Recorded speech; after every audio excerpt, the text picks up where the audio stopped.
오늘 함께 보실 말씀은 마태복음 6장 25절에서 34절의 말씀입니다.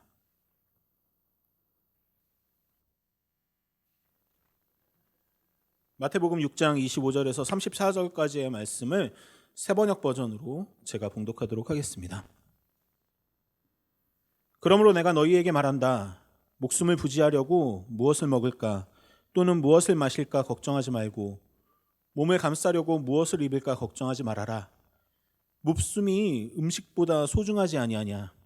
몸이 옷보다 소중하지 아니하냐? 공중의 새를 보아라.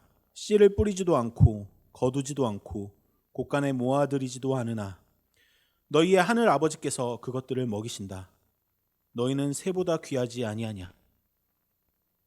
너희 가운데서 누가 걱정을 해서 자기 수명을 한순간인들 늘릴 수 있느냐? 어찌하여 너희는 옷걱정을 하느냐? 들의 백합화가 어떻게 자라는가 살펴보아라. 수고도 하지 않고 길쌈도 하지 않는다. 그러나 내가 너희에게 말한다.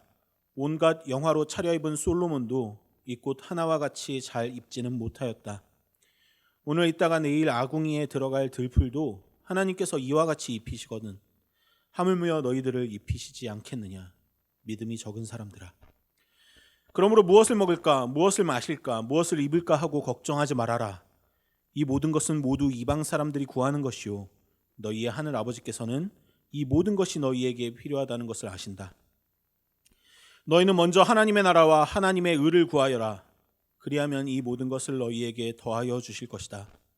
그러므로 내일 일을 걱정하지 말아라.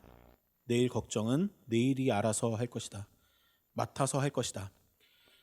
한날의 괴로움은 그날에 겪는 것으로 족하다. 아멘.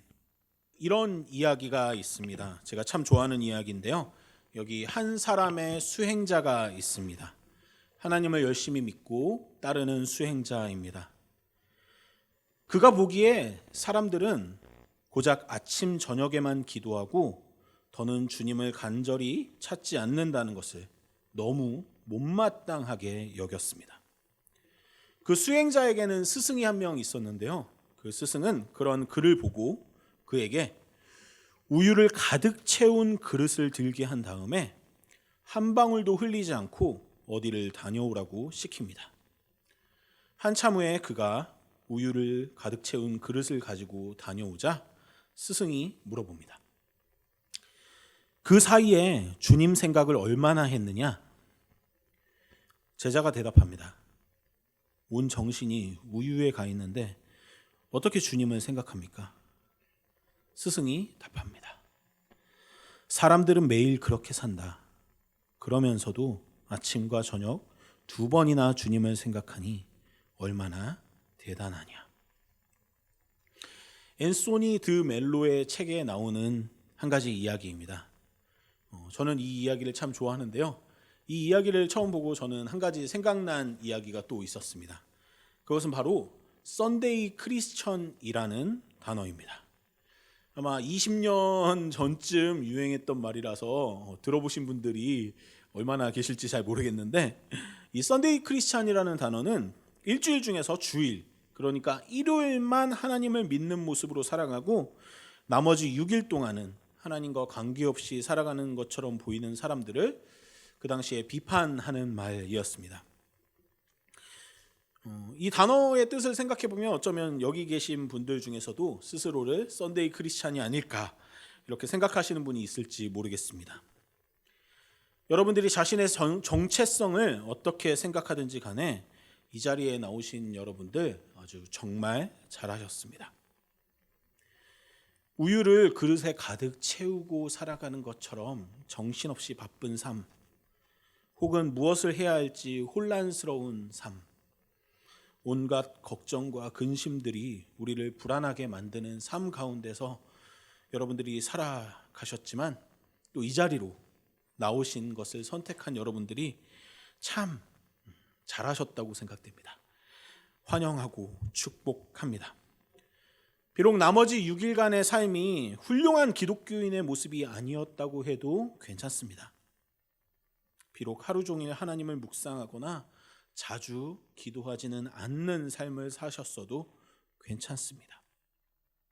단 하루, 단 한 시간이라고 하더라도 여전히 하나님을 잊지 않고 이 예배에 나오신 여러분, 오늘도 그 작은 한 시간에서부터 우리의 삶 전부가 총체적으로 바뀌는 변화가 시작되리라 믿고 계속해서 응원하도록 하겠습니다.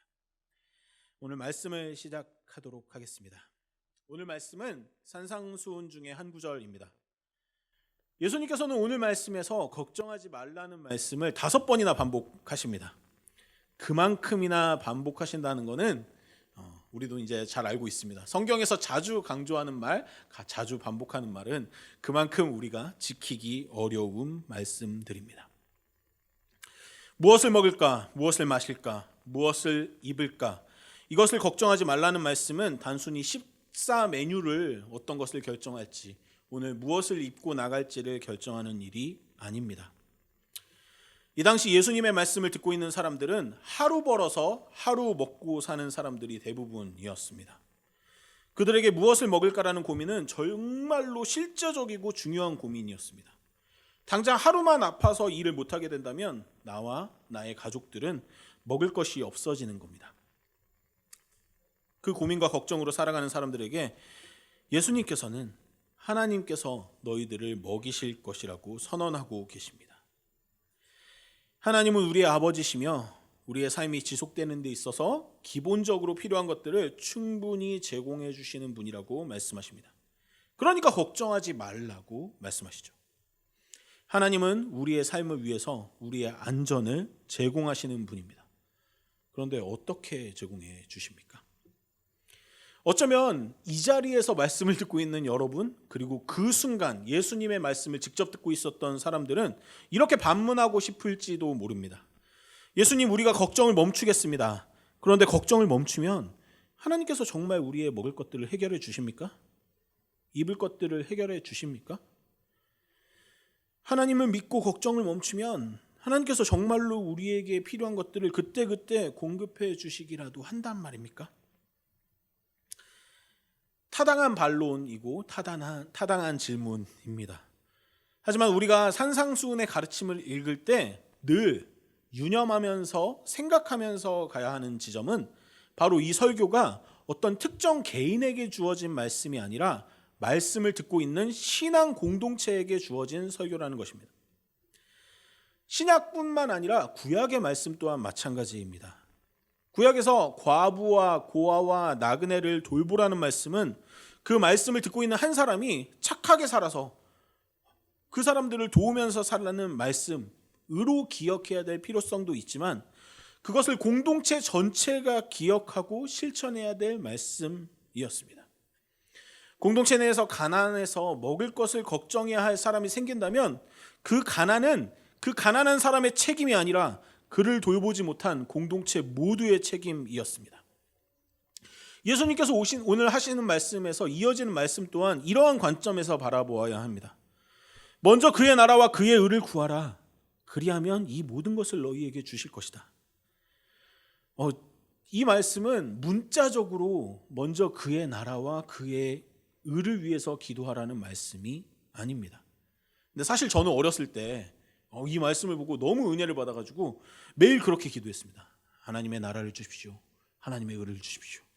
하나님의 나라가 뭔지도 모르고 하나님의 의가 뭔지도 모르고 열심히 그렇게 기도했습니다. 그렇게 하면 다 주신다고 하니까 무슨 주문을 외우는 것처럼 그렇게 기도했던 것 같습니다. 하지만 이 말씀은 문자적으로 그렇게 기도하라는 말씀이 아니라 공동체가, 이 말씀을 듣고 있는 공동체가 어떠한 정신으로 살아가야 할지를 알려주는 말씀입니다. 우리가 속해 있는 사회가, 우리가 속해 있는 공동체가 하나님의 나라와 의를 구하며 하나님의 정신으로 살아가는 사회라면, 공동체라면 그곳이 모든 것이 부족함 없는 하나님의 나라가 될 것이라는 말씀입니다. 그곳에 먹을 것을 걱정하고 마실 것을 걱정하는 가난한 사람들은 구조적으로 존재할 수가 없는 것입니다. 하나님 나라는 안전한 공간입니다. 불안과 염려, 걱정이 없는 곳입니다. 공평과 정의, 사랑과 평화가 넉넉히 흐르는데 걱정이 있을 리가 없습니다. 그래서 우리는 누구나 그 하나님 나라를 꿈꿉니다. 하지만 하나님 나라는 죽어서 가는 천국만을 의미하지는 않습니다. 이 땅 가운데 오늘도 실현되어야 할 나라입니다. 그리고 그 나라를 만들어 가야 하는 최전방에 우리의 교회가 있습니다. 전 우리 함께 웃음 교회가 하나님 나라를 닮은 곳이었으면 좋겠습니다. 저는 우리 교회가 안전한 곳이었으면 좋겠습니다. 이곳에서는 어떤 걱정도 불안도 염려도 사라지는 곳이었으면 좋겠습니다. 우리 교회가 그저 잠시 예배하기 위해서 모였다가 흩어지는 그런 공간으로 사용되지 않았으면 좋겠습니다. 사실 우리 교회만 그렇게 되어야 되는 것이 아니라 이 땅에 있는 모든 교회가 안전한 하나님 나라가 되어야 합니다. 저는 지금까지 살면서 경험한 교회들에서 그런 안전한 하나님 나라를 발견했던 기억들이 있습니다. 제가 10대 때, 어릴 때 저는 학교가 끝나고 나면 집에 들어가는 것이 참 고통스러웠습니다. 이 세상에서 가장 안전해야 될 집이라는 공간이 제게는 그렇지가 않았습니다. 그래서 저는 아무에게도 하지 못하는 그런 이야기들을 일기장에다가 적었습니다. 집으로 들어가기 위해 문고리를 잡아서 돌리는 그 순간이 지옥의 문을 여는 것 같이 느껴진다고 일기장에 적었습니다. 그런데 그 일기장을 들켜서 또다시 지옥을 경험하기도 했고요. 그때부터 제가 일기를 안 씁니다. 네. 그런 저에게 교회는 여러 의미에서 참 안전한 공간이었습니다. 교회에 있는 형과 누나들은 제게 늘 따뜻하게 대해주었습니다. 맛있는 밥을 사주기도 했고 좋은 이야기를 해주기도 했습니다. 제가 가출을 좀 자주 했는데 가출했을 때마다 저를 먹여주고 재워준 것도 교회 친구들이었습니다. 때로는 정 잘 곳이 없는 날이면 그때 제가 다니던 교회 대학부실에서 잠들기도 했습니다. 이불은 없는 공간이어서 방석을 몇 개 깔아놓고 방석을 몇 개 덮고 잤지만 참 따뜻하고 안전했던 기억이 있습니다. 교회는 모든 말을 할 수 있는 공간이기도 했습니다. 너무 힘든 날이면 기도실에 가서 소리치며 기도하곤 했습니다. 하나님께는 할 수 없는 말들이 없었습니다. 모든 말을 다 할 수 있었습니다. 거기서 하는 이야기들은 어디로 새어나가지 않았습니다. 거기서 한 이야기들 때문에 누군가에게 맞거나 혼나는 일도 없었습니다. 교회는 제게 안전한 공간이었습니다. 하지만 교회는 온전한 하나님 나라는 아니기에 교회가 종종 안전하지 않은 모습들을 보여주기도 했습니다. 제가 목회자의 삶을 살겠다고 결단한 계기가 몇 개 있었는데요. 그 중에 하나는 어떤 신문기사를 읽은 것이었습니다. 그 신문기사에는 한 가지 안타까운 사연이 적혀져 있었는데 어떤 교회의 집사님께서, 물론 그 신문기사를 읽을 때는 그 집사님인지는 몰랐는데 어떤 한 분께서 500만 원이라는 돈이 없어서 세상을 떠나는 선택을 하셨다라는 기사가 있었습니다. 그 기사를 정말로 더 안타깝게 보게 만든 것은 그 배경을 알게 된 후였습니다. 그 집사님이 다니시던 교회는 당시에 500억이라는 큰 돈을 들여서 새로운 예배당 건물을 건축하고 있는 상황이었습니다. 그냥 교회를 예배만 드리고 왔다 갔다 하시는 분도 아니고 집사라는 직분을 받아서 봉사하시는 분이셨는데, 그리고 그 교회가 돈이 없는 교회도 아니고 큰 건축을 할 정도로 넉넉한 교회였는데 그분은 500만 원이라는 돈이 없다라는 것들을, 그 고민을 자기 혼자 가지고 있으시다가 결국은 해서는 안 될 선택까지도 하게 된 거죠. 그렇게 된 것이 납득이 가지를 않았습니다. 도대체 교회라는 공간에서 이게 있을 수 있는 일인가 싶었습니다. 제 나름으로는 그건 교회가 아니다라는 결론을 내렸습니다. 그것은 안전한 하나님 나라와는 거리가 먼 모습이었습니다. 그런 일이 다시는 생기지 않는 교회를 만들고 싶었습니다.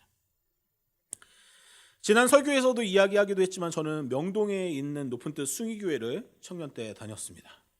그때 저는 고시원 총무를 하고 있었고 한 달에 28만 원을 받아서 먹을 것들 이런 것들을 다 해결해야 되기 때문에 아마 제가 속한 청년부에서 제가 가장 가난한 청년들 중에 하나였을 것입니다. 하루는 제 소그룹이, 제가 속해 있는 소그룹의 리더 형님께서 결혼을 하게 되었습니다.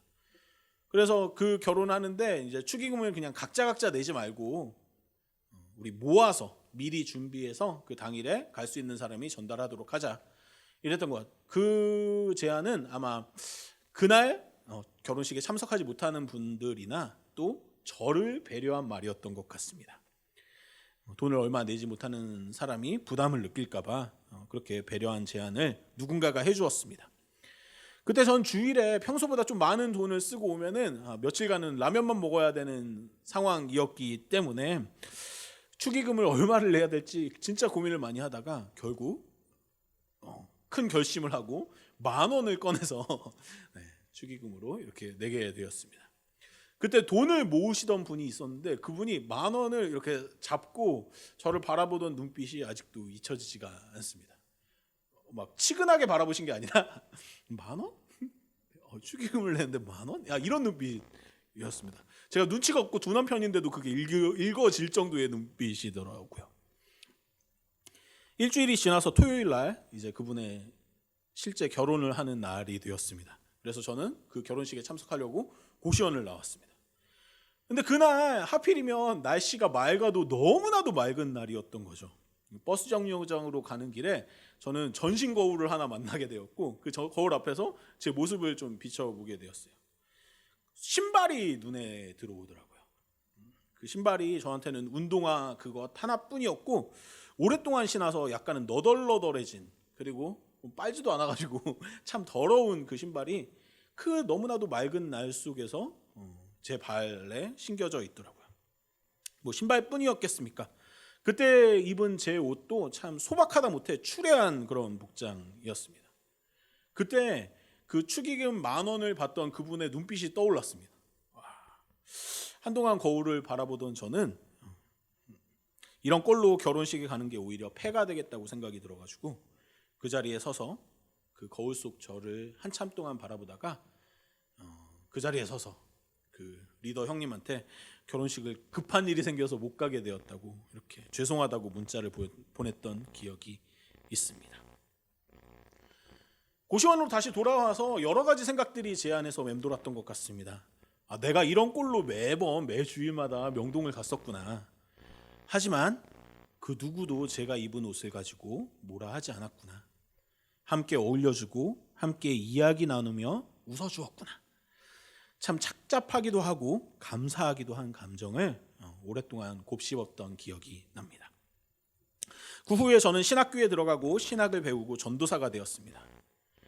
전도사가 되어서 청년부 부서를 맡았을 때 저는 그때도 지금도 그렇지만 함께 먹는 것을 참 많이 강조했습니다. 하지만 밥을 먹는 데는 돈이 듭니다. 전 교회에서는 누구도 먹을 것을 사 먹는 돈 때문에 교회에 오는 것이 어렵지 않아야 된다고 생각했습니다. 하지만 많은 사람들이 모이는 공간에는 항상 그런 문제를 가지고 있는 사람들이 존재했죠. 그 문제를 청년부 다른 전도사님들이랑도 공유하면서 1청년부도 그러냐, 2청년부도 그렇다, 3청년부도 그렇다 이렇게 하면서 이걸 어떻게 해야 될까 이야기 나누던 중에 한 전도사님께서 자기 부서는 이런 해결책을 마련했다고 하는 거예요. 우리는 부서 모임에 오면 누구나 헌금 바구니를 돌려가지고 그 헌금 바구니에 다 1,000원 이상씩 내라고 억지로 시킨다는 거예요. 참 폭력적인 전도사님이 아닐 수 없습니다. 네.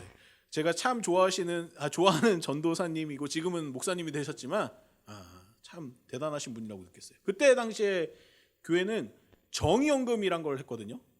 매월 셋째 주에 우리가 헌금 바구니를 다 치우고 정의연금이라는 걸 하자라고 했던 때인데 그래도 부서 모임에 오면 아니다 우리는 헌금 내라 이러면서 그때도 막 담임 목사님의 그런 의견들을 다 무시하시고 아주 폭력적이신 분이셨어요. 좋아하는 분입니다. 좋아하는 분인데 근데 그런 것을 모아가지고 그 돈을 모아가지고 전도사님께서 아시는 밥 먹는 것이 어려운 청년들을 도와드렸다는 이야기를 들었습니다. 되게 좋은 방법이다라고 생각했지만 저는 폭력적인 사람이 아니었기 때문에 그런 방법을 쓰기는 조금 어렵다. 그렇게 강경한 방법을 쓰기는 힘들다라는 생각이 들어서 다른 방법을 만들었습니다. 소그룹별로 속이 보이지 않는 바구니나 가방 같은 것들을 마련해서 거기에다가 우리도 헌금은 아니고 오늘 내가 이 저녁 식사에 쓸 수 있는 비용을 내자라고 했습니다. 그래서 누구는 좀 넉넉한 사람들은 더 많은 돈을 내고, 어떤 사람들은, 그렇지 않은 사람들은 주먹만 이렇게 집어넣었다가 뺄 수도 있는 그런 시스템을 만들어서 모이게 되면 그 모이는 돈에 맞춰서 식사하자고 얘기했던 거죠. 많이 모이면 비싼 걸 먹으러 가고 적으면 적은 대로 맞춰서 먹자고요. 사실 비싼 걸 먹으러 가는 일은 거의 없었습니다. 매번 모이는 돈은 부족했고 매번 떡볶이만 먹는 일도 발생했습니다. 그래도 거기서 누구도 돈이 없어서 교회를 가는 일을 고민하는 사람은 없었습니다. 저는 그때 항상 행정팀과 매번 식사를 같이 했는데 떡볶이를 먹는 것이 그때만큼 의미 있고 행복했던 적은 없었던 것 같습니다. 이제 목사가 되었고 교회 개척을 준비하게 되었습니다. 교회 개척을 준비하면서 저 개인적으로 가장 중요한 단어로 생각한 것은 안전이라는 단어였습니다. 교회는 하나님 나라의 모델입니다. 그렇기 때문에 세상에서 가장 안전한 곳이 되어야 합니다. 이곳에서는 누구도 무엇을 먹을지, 무엇을 마실지, 무엇을 입을지 고민하는 사람이 없어야 했습니다. 함께 식사할 금액이 부담이 되어 교회에 못 오는 사람은 없어야 합니다. 자기가 입은 옷이 추레하다고 교회에 오는 것을 주저하는 사람은 없어야 합니다. 교회는 그런 곳이 되어야 마땅합니다. 설령 일주일 동안 세상 속에서는 세상 논리로 무엇을 사 먹어야 할지, 무엇을 마셔야 할지, 또 때로 사람들과 관계할 때 무엇을 입으면서 살아가야 될지 고민하면서 살아간 사람이 있다 하더라도 주일은 하나님의 나라에, 하나님의 공간에서는 그 고민을 멈출 수 있는 곳이 되어야 했습니다. 동시에 교회는 자신이 그렇게 힘들다는 것을, 도움이 필요하다는 것을 안전하게 말할 수 있는 공간이 되어야 합니다. 이화여대 기독교 윤리학 교수님이신 김혜령 교수님의 말씀에 따르면 현대인들은 도움을 요청하는 것을 참 어려워합니다. 주체적인 개인이라는 것이 계속해서 강조되는 사회이다 보니까 주체적으로 자신의 삶을 책임지지 못하는 사람들은 뭔가 열등하고 패배자라는 느낌을 주기 때문에 현대인들은 다른 사람들한테 자신이 어렵다 하더라도, 힘들다 하더라도 도움을 요청하는 것을 어렵게 생각한다고 교수님께서는 말씀하십니다. 경제적, 육체적, 정신적 도움을 받아야 하는 사람들은 뭔가 부족하고 빈곤하고 손상받은 사람들로 규정되는 사회를 살고 있습니다. 도움을 필요로 하는 사람들의 목소리가 들리면 그 사람들의 목소리를 열등한 사람들의 목소리로 규정하는 사회를 우리는 지금 살고 있습니다. 6일 동안 그 목소리들이 너무나도 많이 들리기 때문에 뭔가 사람들에게 도움을 요청하는 것이 계속해서 꺼려집니다. 하지만 교회는 그런 곳이 되어서는 안 됩니다. 도움을 필요로 하는 목소리가 안전하게 공유되는 곳이 교회여야 합니다. 여러분, 우리 함께 웃음교회를 그런 곳으로, 안전한 곳으로, 하나님 나라를 닮은 곳으로 함께 만들어갈 수 있었으면 좋겠습니다.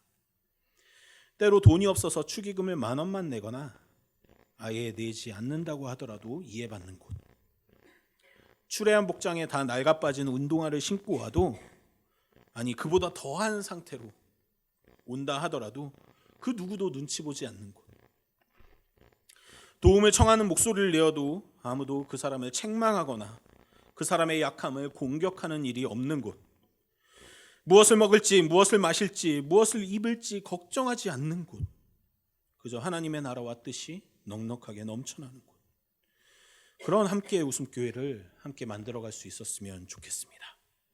그리고 정말로 이 교회에서는 하나님께서 우리의 안전을 지켜주신다는 것을 경험할 수 있었으면 좋겠습니다. 어쩌면 7일 중에 하루의 경험, 어쩌면 하루 중에 1시간의 그 경험이 우리들의 하나님 나라를 확장시켜 나갈 수 있는 작은 씨앗이 될 수 있기를 간절히 소망합니다. 일주일에 1시간, 하루가 아닌 일주일 전부가 하나님 나라로 꽉 채워질 수 있는 그날이 올 때까지 하나님 나라를 계속해서 소망하고 이뤄나가는 저와 여러분들이 되길 간절히 바랍니다. 기도하시겠습니다. 하나님, 우리가 안전하길 그 누구보다 바라시는 하나님, 우리의 안전을 위해서 이 땅에 교회를 허락하신 하나님, 예수 그리스도의 피값으로 사신 이 교회가 정말로 안전한 곳이 되길 원합니다. 걱정하지 않고 두려워하지 않고 자신의 부족함을 마음껏 드러낼 수 있는 곳이었으면 좋겠습니다. 또 그 부족함들이 풍성하게 채워지는 곳이었으면 좋겠습니다. 우리 함께 웃음교회가 하나님 나라 닮은 안전한 곳이 될 수 있도록 하나님께서 우리 교회의 주인 되어주시고 우리 교회에 필요한 모든 지혜와 용기와 사랑의 능력을 넉넉하게 허락해 주세요. 예수 그리스도 이름으로 기도드렸습니다. 아멘.